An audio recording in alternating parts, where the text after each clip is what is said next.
This is a map of the two kingdoms of Israel.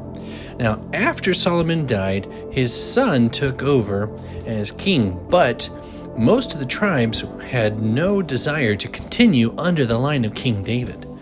So the majority of the tribes split off and became what is known as the Northern Kingdom, and they simply called themselves the Kingdom of Israel, while the line of David continued with their kings as the Kingdom of Judah, or the Southern Kingdom. Now, Israel itself, the Northern Kingdom, was able to gather land all the way out to the Mediterranean Sea. However, after David and Solomon, Philistia broke off and was no longer subject to the Israel kingdom. Same thing with the Moabites and the Edomites and the Ammonites. They all broke off from at least being subject to the rule of David and Solomon.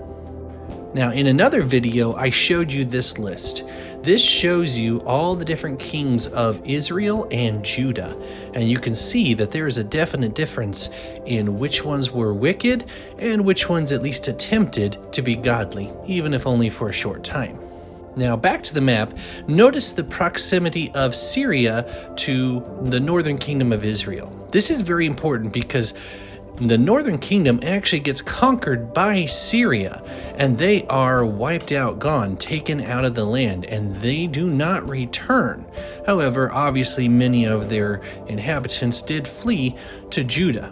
We know that for a fact because in this passage right here, we see that most of the 12 tribes of Israel are listed in the 144,000 that will make an appearance at the time of Jesus' return. But don't think that Judah is out of the woods, because Babylon will become a major world power. And when they do, they set their eyes on Judah. And they are the ones that conquer Judah and take all of the worthwhile inhabitants into exile. Anybody who is educated or affluent, those are the people they take, and they leave all of the beggars and sick people behind. This was actually a normal practice in the ancient world, where they would swap people from other lands that they conquered so that they wouldn't rise up as one group. Now, here's a map of the Babylonian and the Assyrian empires. Now, the green part here, including the lined area, this is all Assyria. You can see it would not have taken much effort for them to take out a tiny kingdom the size of the Northern Kingdom of Israel.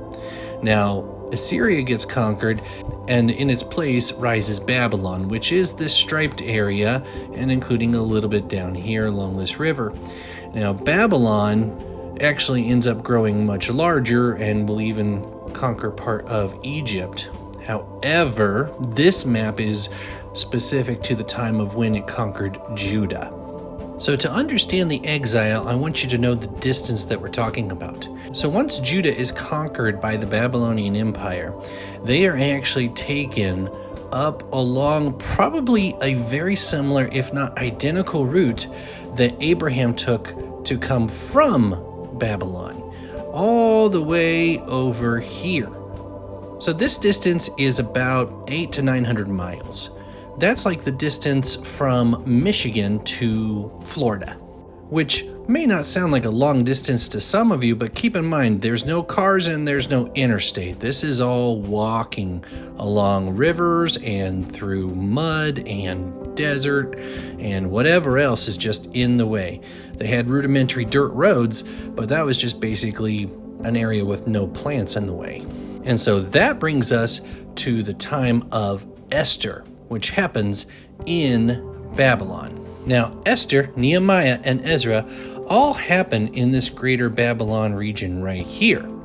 We do know that Ezra is all about rebuilding the temple, Nehemiah is all about rebuilding the walls, and the majority of consensus is that Esther's story takes place after people started returning to Babylon, but because not everyone chose to return, there were still a lot of Jews left in the Babylonian area.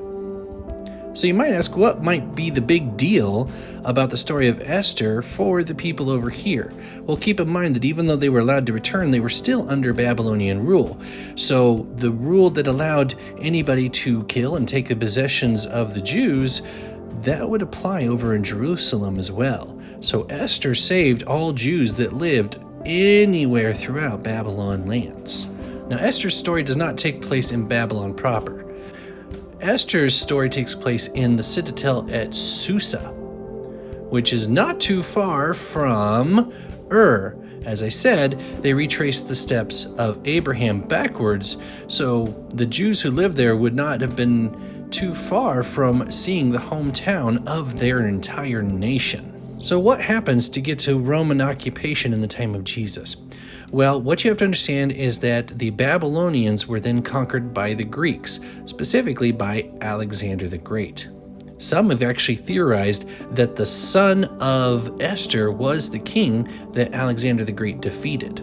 Then, once Alexander the Great dies and his kingdom is split up into 4 regions, this region gets conquered by the Roman Empire. And that stays true for a very long time up until the fall of the Roman Empire, and it splits into 2 kingdoms, the Roman Empire and the Byzantine Empire, which is also the foundation of the Roman Catholic Church and the Greek Orthodox Church.